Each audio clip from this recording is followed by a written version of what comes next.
Voilà, bonjour à toutes, bonjour à tous. Donc, désolé pour la première version de ceci dont le son était de mauvaise qualité. Je recommence donc. C'est un cours qui est très important et très lourd. Donc, il y a une centaine de diapositives, ce qui est nettement plus que les autres. Malheureusement, je peux en tout cas vous dire que ce sont des choses d'une grande importance clinique et que pas mal de questions d'examen reposeront sur cette partie du cours. On va donc parler de l'activation des lymphocytes CD4. Les principes sont relativement les mêmes dans les lymphocytes CD8, voire même dans les lymphocytes B.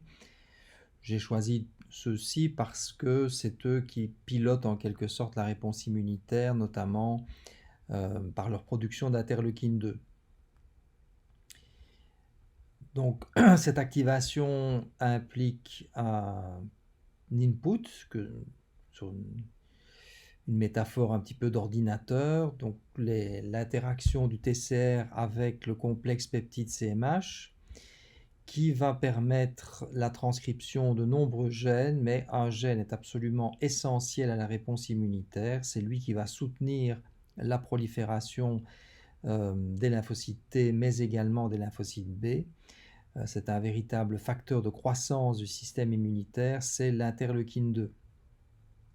L'activation des lymphocytes CD4 va donc résulter, si elle est fructueuse, en la transcription du gène de l'interleukine 2 et la transcription des gènes, parce qu'il y en a plusieurs, il y a plusieurs chaînes des récepteurs de l'interleukine 2. On va donc mettre ceux des chaînes du récepteur de l'interleukine 2. En conséquence de cette activation, les lymphocytes CD4 vont proliférer, vont se différencier et vont soutenir la prolifération et la réponse d'autres types cellulaires comme les cytotoxiques, les macrophages, les B, etc. D'où le nom de T-helper parce qu'ils sont auxiliaires pour les autres réponses du système immunitaire. Comme je viens de le dire, l'interleukine 2 est un facteur de croissance essentiel pour les lymphocytes T helper, T cytotoxiques et B, et seuls les lymphocytes T helper peuvent sécréter l'interleukine 2 en quantité significative. Cette interleukine 2 va donc être un facteur de croissance autocrine pour les lymphocytes T helper eux-mêmes et paracrine pour les autres types cellulaires. On entend par transduction du signal tout ce qui va se passer entre l'interaction TCR complexe peptide CMH et la synthèse de l'interleukine 2 et de son récepteur. C'est une simplification bien évidemment. Alors cette transduction du signal, elle repose sur des principes qui sont assez universels et qu'on va rencontrer dans d'autres types cellulaires que vous avez dû voir dans d'autres cours, notamment biochimie, etc. Mais je vais en résumer ici les grandes étapes en insistant sur des aspects qui sont relativement spécifiques aux lymphocytes.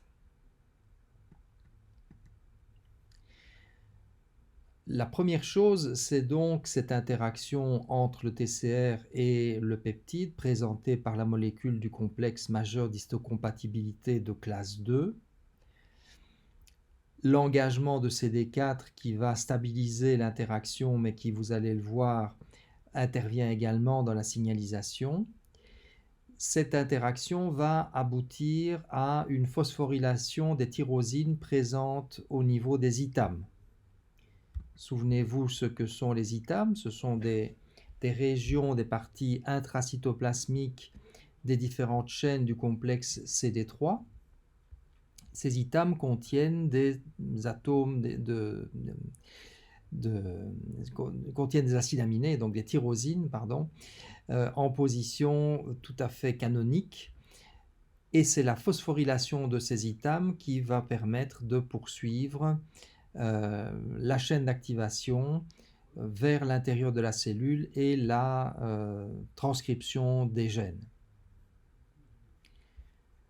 Alors, la phosphorylation des itames des tyrosines va se produire d'abord de façon spontanée. Quand j'entends par spontanée, c'est-à-dire sans le recrutement de tyrosine kinase, le simple ébranlement, pourrait-on dire, du TCR quand il interagit avec le peptide va modifier la structure et la position de ces différentes chaînes et une autophosphorylation des itames va se produire. Mais assez rapidement, des tyrosines kinases, notamment via l'interaction de CD4 avec le CMH de classe 2, des tyrosines kinases intracytoplasmiques vont entrer en jeu, notamment c'est le cas de LCK ou FIN, et ces tyrosines kinases vont amplifier l'effet de phosphorylation des tyrosines des itames. Une fois les itames biphosphorylés, ils vont permettre le recrutement d'une autre tyrosine kinase qu'on appelle la tyrosine kinase ZAP70. Alors pourquoi l'appelle-t-on ZAP70 ? Parce que quand on l'a découverte la première fois, on a vu qu'il s'agissait d'une protéine associée à la chaîne zeta du TCR et qu'elle avait un poids moléculaire de 70 kilodaltons, d'où ce nom de zeta associated protein 70. Une fois ancrée sur les itames biphosphorylés, ZAP70 est activée et va elle-même phosphoryler d'autres cibles comme la phospholipase C gamma.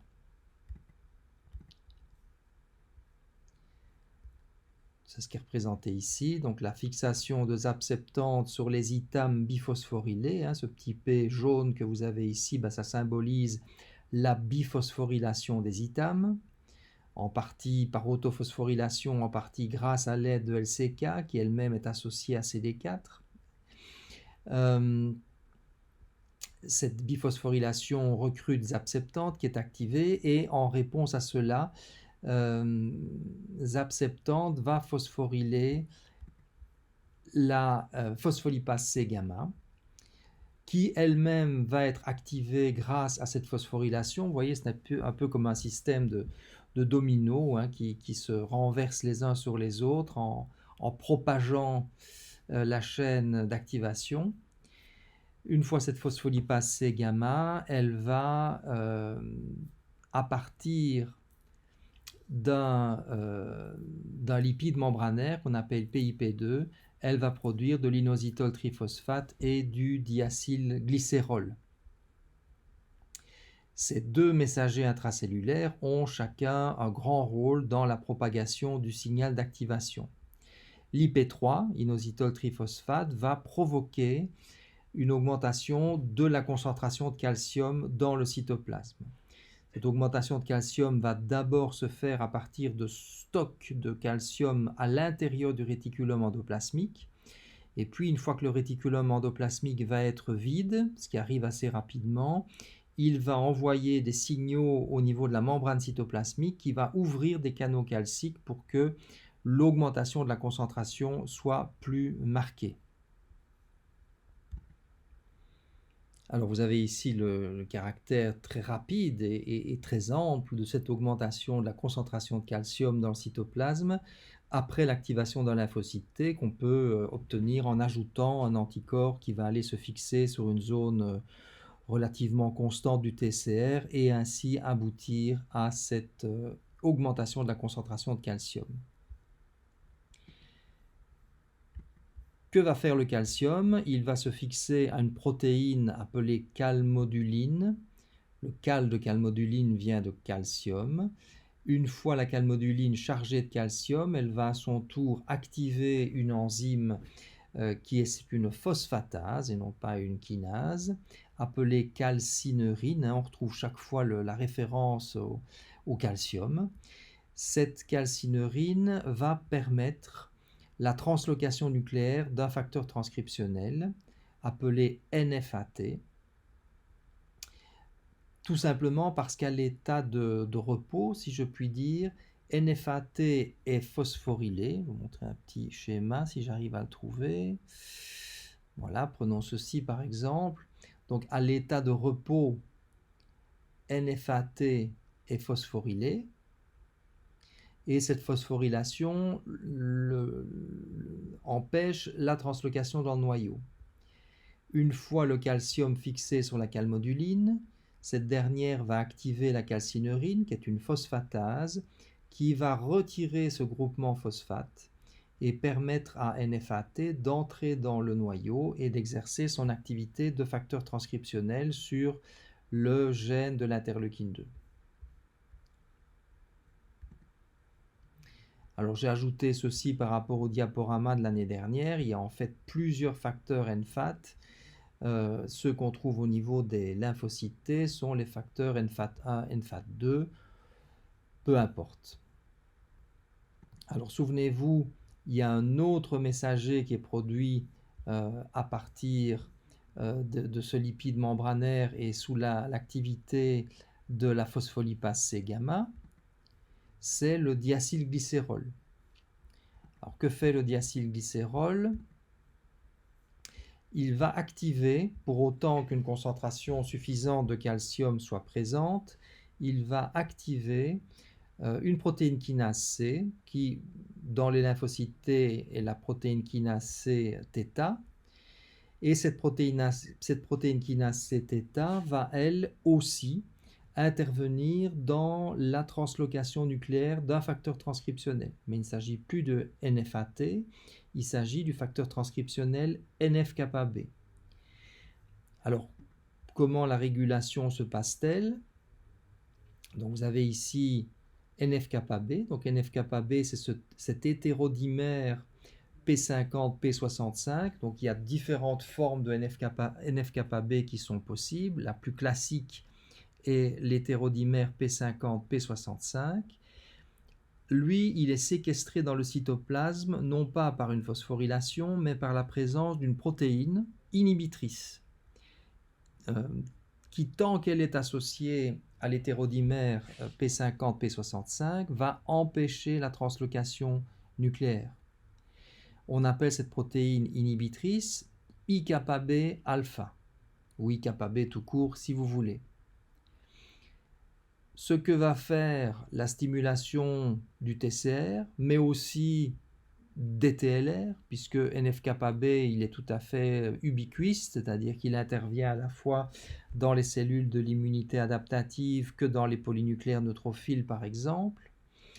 Ce qui va se passer, c'est que la stimulation de la protéine kinase C θ au niveau du lymphocyte T va activer d'autres enzymes appelées IKK, ce sont des kinases, qui vont phosphoryler, donc IKB kinase ou IKK c'est pareil, hein, IKK, vont phosphoryler IKB, et cette phosphorylation va aboutir à l'ubiquitination d'IKB, que vous avez ici, qui va entraîner sa dégradation dans le protéasome. L'hétérodimère P50, P65 va donc ainsi être libéré et pouvoir entrer dans le noyau et effectuer sa transcription comme tout bon facteur transcriptionnel. Il y a des milliers de facteurs transcriptionnels, comme vous le savez, en tout cas des centaines. Je vous demande de retenir ces deux familles ici, parce qu'elles jouent un rôle important dans les réponses immunitaires au sens large, et que de nombreux médicaments immunomodulateurs interviennent dans ces étapes de translocation nucléaire, en généralement les inhibant pour éviter les réponses inflammatoires. Des médicaments comme la cortisone par exemple, ou comme l'aspirine, parmi leurs multiples actions, parce qu'elles en ont d'autres, agissent sur la translocation nucléaire de ces facteurs. Alors les facteurs NFAT sont vraiment spécifiques aux lymphocytes, aux lymphocytes T pourrait-on même dire, et interviennent spécifiquement dans la transcription du gène de l'interleukine 2. Par contre, NF-κB est beaucoup plus ubiquiste, on le rencontre à la fois au niveau des polynucléaires neutrophiles, des macrophages, que dans les lymphocytes T. Alors il y a plusieurs formes possibles, je vous ai parlé des hétérodimères P50, P65, mais il y a également d'autres sous-unités qui peuvent constituer des facteurs de la famille NF-κB. Les gènes qui sont sous le contrôle de NF-κB ont un rôle très important dans l'inflammation et également dans la survie, un rôle puissant pour inhiber l'apoptose cellulaire. Alors regardez ceci, c'est toute la complexité du contrôle de la transcription du gène de l'interleukine 2. On retrouve évidemment NFAT, dont je viens de vous parler, NF-κB, dont je viens de vous parler, mais toutes ces autres molécules au nom bizarre, ce sont d'autres facteurs transcriptionnels et qui vont collectivement, je dirais, moduler cette réponse un peu à la façon d'un ordinateur, vont moduler tout ce qui se passe à l'extérieur de la cellule pour décider si oui ou non l'interleukine 2 va être produite et si elle l'est, en quelle quantité, pendant quelle durée de temps, etc. Donc NFAT est nécessaire mais pas suffisant et d'autres facteurs vont moduler l'activité transcriptionnelle et la synthèse d'interleukine 2. Notamment un facteur transcriptionnel dont on va parler dans 2 minutes qui est le facteur transcriptionnel AP1. Alors voici une vue d'ensemble de tout le système. Donc le TCR joue le rôle central. Sans lui, rien n'est possible. Il reconnaît le peptide présenté par la molécule de classe 2 du CMH. CD4 intervient pour stabiliser l'affaire. L'interaction du TCR avec le peptide provoque une autophosphorylation des itames, mais qui rapidement va être amplifiée par des tyrosine kinases comme LCK ou FIN, qui vont contribuer à l'extension, à la propagation de ces phosphorylations des itames. Une fois biphosphorylées, les itames recrutent une tyrosine kinase appelée ZAP70, qui va elle-même activer une enzyme appelée la PLC-gamma, qui va, à partir de lipides membranaires, générer des seconds messagers intracellulaires comme l'inositol triphosphate, IP3, et la protéine kinase C. En tout cas, dans les lymphocytes T, la protéine kinase C-θ.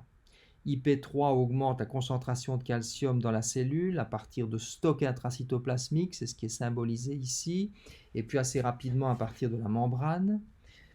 Le calcium, via la calmoduline et la calcinurine, intervient dans la déphosphorylation des NFAT qui entre dans le noyau. De même, le diacylglycérol active donc la PKC-θ qui va, via IKK, libérer NF-κB de son inhibiteur IKB-alpha et lui permettre ainsi d'entrer dans la cellule, enfin dans le noyau, pardon, dans le noyau. Alors, il y a une autre partie au dessin dont je vous parlerai dans quelques minutes. Quelque chose de très important, c'est cette calcinurine. En effet, c'est elle qui va permettre au facteur transcriptionnel NFAT d'entrer dans le noyau et de piloter la transcription du gène de l'interleukine 2. Si donc on inhibe l'activité de la calcinurine, on va inhiber la prolifération des lymphocytes T et les réponses T en général. Deux des médicaments les plus utilisés comme immunosuppresseurs, notamment en transplantation, sont des inhibiteurs de la calcinurine. Ils ont été trouvés tous les deux un peu par hasard. La cyclosporine dans les années 70, la firme Sandoz est partie à travers le monde pour explorer les propriétés de moisissures, de substances diverses d'origine végétale et notamment de ce champignon trouvé sur un sentier dans une forêt norvégienne.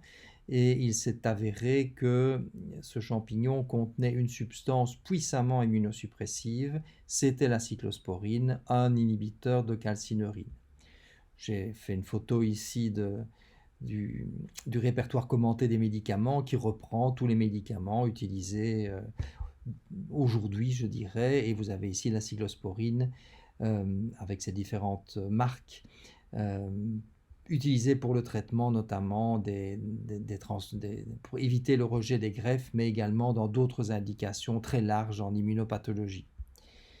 Un autre produit a été développé par une firme japonaise, cette fois-ci en allant ramasser de la terre sur le mont Fuji, véridique, et une substance également d'origine microbienne, je crois que c'est un actinomycète, si mes souvenirs sont bons, qui produit cette substance appelée tacrolimus, qui est également un inhibiteur de la calcinurine et qui est également utilisé largement en clinique.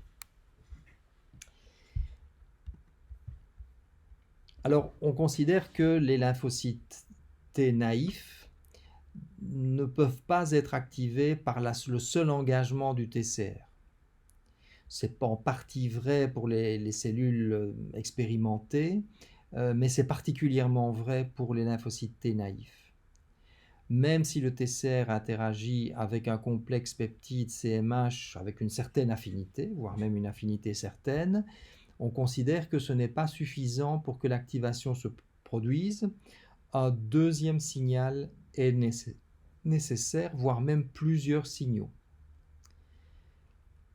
Alors ça peut se produire de plusieurs façons, mais la façon classique d'administrer ce deuxième signal au lymphocyte T, c'est via un récepteur appelé CD28. Alors CD28, vous l'avez vu sur cette image-ci, il est ici, et comme vous pouvez le voir, il a sa propre cascade de signalisation, ses propres facteurs transcriptionnels qui passent notamment par les MAP kinases, la voie FOS, JUNC, et finalement ces hétérodimères AP1 qui sont totalement indispensables également à la transcription du gène de l'interleukine 2.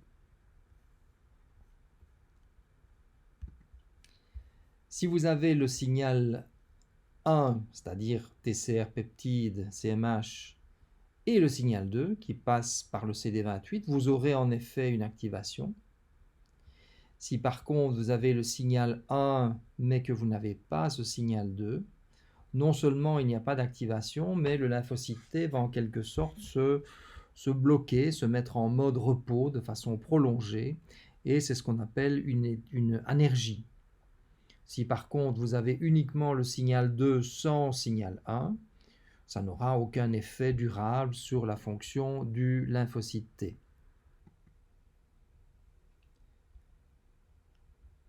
Voici cette cascade à nouveau, donc le CD28, son ligand à la surface de la cellule présentatrice d'antigènes, on va y venir, et cette cascade d'activation passant notamment par AP1. CD28 joue un rôle privilégié dans cette interaction entre lymphocyte T helper et cellules présentatrices d'antigènes, dans cette synapse immunitaire dont on a un petit peu parlé. Et c'est un rôle qui va tout à fait au-delà d'une simple stabilisation de l'avidité globale de l'interaction entre les deux cellules, puisque les signaux critiques sont envoyés au noyau par CD28.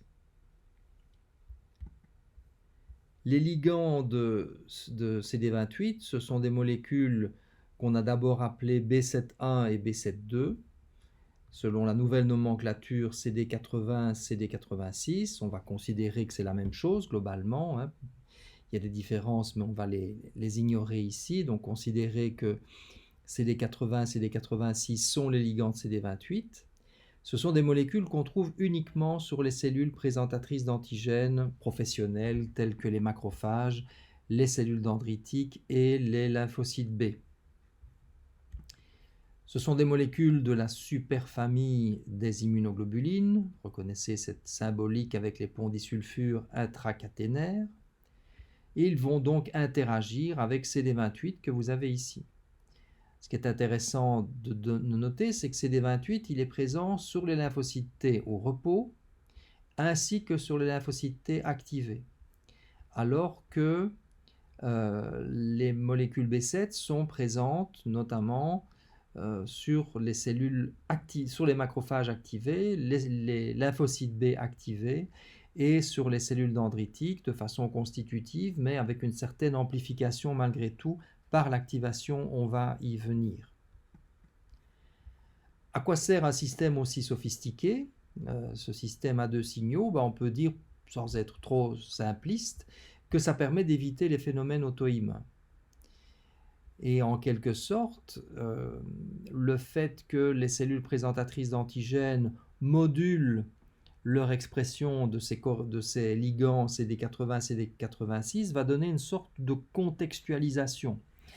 Dans une situation où il n'y a pas d'agression infectieuse, pas de lésion tissulaire, l'expression de ces molécules CD80, CD86 sera faible ou absente, ce qui va faire en sorte que même si le lymphocyte T reconnaît un antigène potentiel, rien ne va se passer parce que, puisque cette reconnaissance se fait dans un contexte, je dirais, pacifique, il y a fort à parier que l'antigène en question soit un antigène du soi.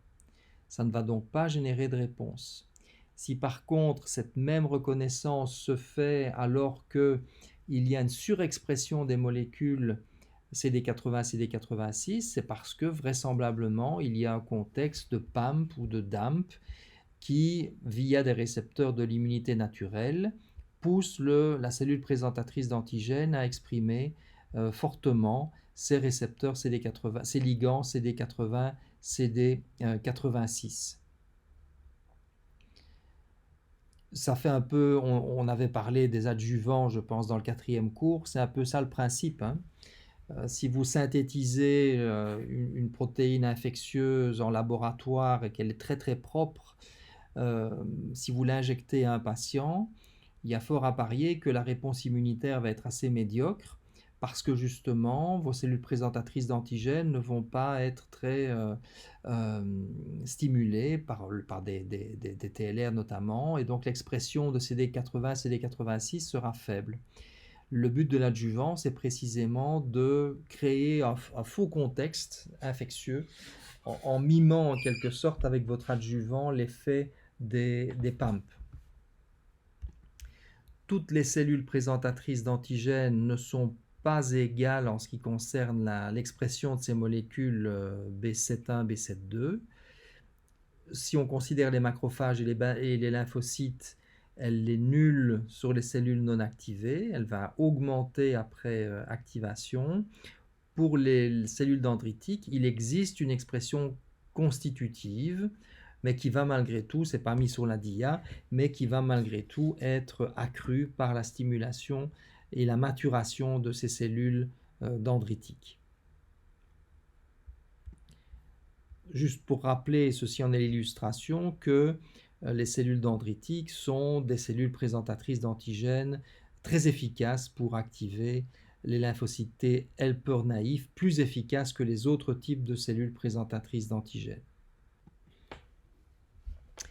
CD28 a une molécule relativement proche qui s'appelle CTLA4, qui partage avec CD28 les mêmes ligands, en l'occurrence CD80 et CD86.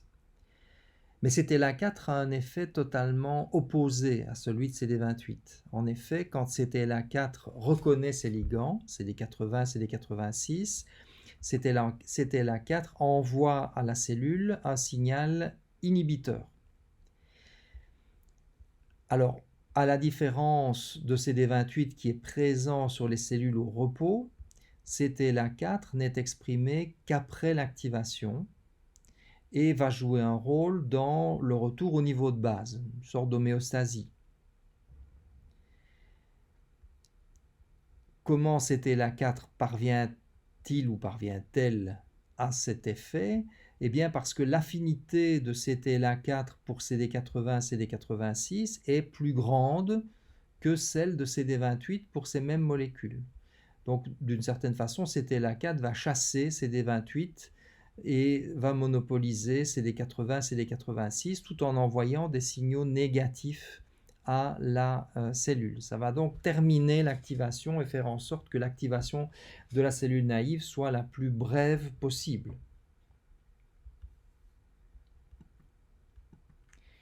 Voici une façon de représenter ceci. On a ici une situation dans laquelle le lymphocyte T reçoit uniquement le signal 1 par le complexe CMH peptide, mais pas de signal 2, parce que la cellule présentatrice d'antigènes n'exprime pas CD80, CD86. Eh bien, ça aboutit à une anergie, voire même à une apoptose. Dans le cas d'une activation par une cellule présentatrice d'antigènes qui exprime CD80 ou CD86, les deux signaux sont envoyés au lymphocyte T qui va proliférer, se différencier, etc. Mais très rapidement, dès les premiers cycles de division cellulaire, un deuxième récepteur va apparaître à la surface de la cellule, qu'on appelle CTLA4, qui va se lier à CD80, CD86 en chassant en quelque sorte CD28, et ça va aboutir à l'arrêt de la prolifération. La réponse est terminée, parfois même très tôt. Alors pourquoi c'est important de connaître toute cette histoire? Parce que des médicaments sont basés là-dessus. À la fois des médicaments qui sont immunosuppresseurs, qui vont inhiber les réponses immunitaires, mais aussi, comme on va le voir dans quelques minutes, des médicaments qui sont plutôt des stimulants des réponses immunitaires. Alors on commence par l'immunosuppresseur. C'est une molécule qu'on appelle le CTLA4-IG. Regardez ici, CTLA4-IG, ou abatacept, c'est aussi le nom commercial c'est le Orencia.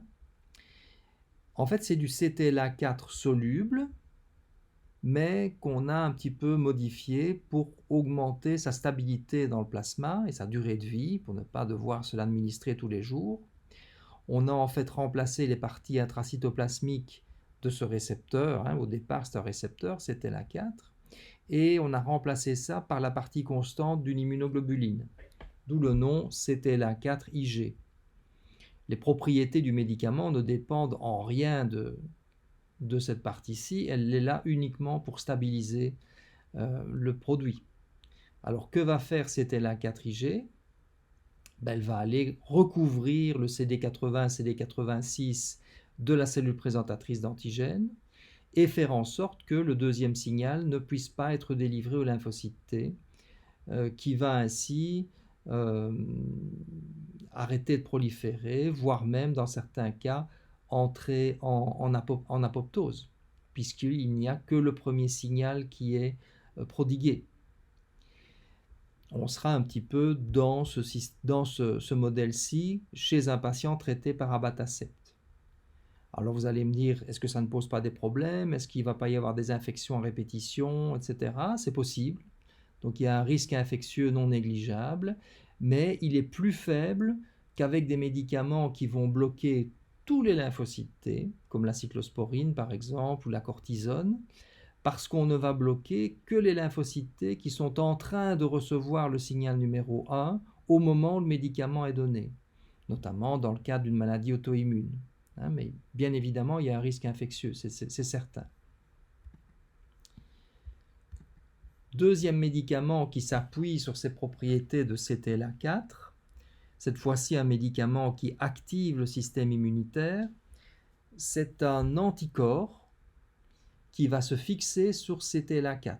Donc vous avez le lymphocyte T activé, qui va, à cause de l'activation exprimée du CTLA4 membranaire, comme je vous l'ai dit, ce CTLA4, s'il a l'opportunité d'interagir avec B7, va envoyer un signal d'activation négatif à la cellule. Si vous utilisez un anticorps monoclonal qui empêche l'interaction de CTLA4 avec B7, eh bien, vous empêchez aussi la délivrance des signaux inhibiteurs et le lymphocyte T va continuer à être activé. Alors l'intérêt, c'est dans des situations où on veut qu'une réponse immunitaire soit amplifiée, que ce soit quantitativement, en termes de quantité de clones qui participent, ou bien prolongée dans le temps, quand un conflit avec un antigène donné doit durer. C'est notamment le cas dans certaines infections chroniques, où ce système a tendance à mettre le système immunitaire au repos, parce que CTLA4 est exprimé et va rencontrer B7, donc la réponse s'arrête, alors que l'agent infectieux est toujours là. Prenez par exemple le HIV, les hépatites B, les hépatites C, etc. Mais c'est notamment, surtout, et on va y venir dans quelques minutes, c'est notamment le cas surtout dans les cancers. Puisque dans les cancers, par définition, vous avez des antigènes qui vont persister très longtemps, des antigènes relativement faibles, et ces phénomènes d'inhibition homéostatique seront tout à fait cruciaux et seront délétères. Ils vont bloquer la réponse du système immunitaire contre les tumeurs. Il y a donc un intérêt dans ces cas-là à bloquer ce système d'homéostasie pour que l'activation se poursuive le plus longtemps possible pour aboutir à une réponse antitumorale. Et donc ce médicament, l'ipilimumab, c'est un monoclonal, est utilisé dans le traitement de certains cancers. On va y venir. Pour des soucis de taille de fichier, je vais arrêter là cette première partie de l'enregistrement.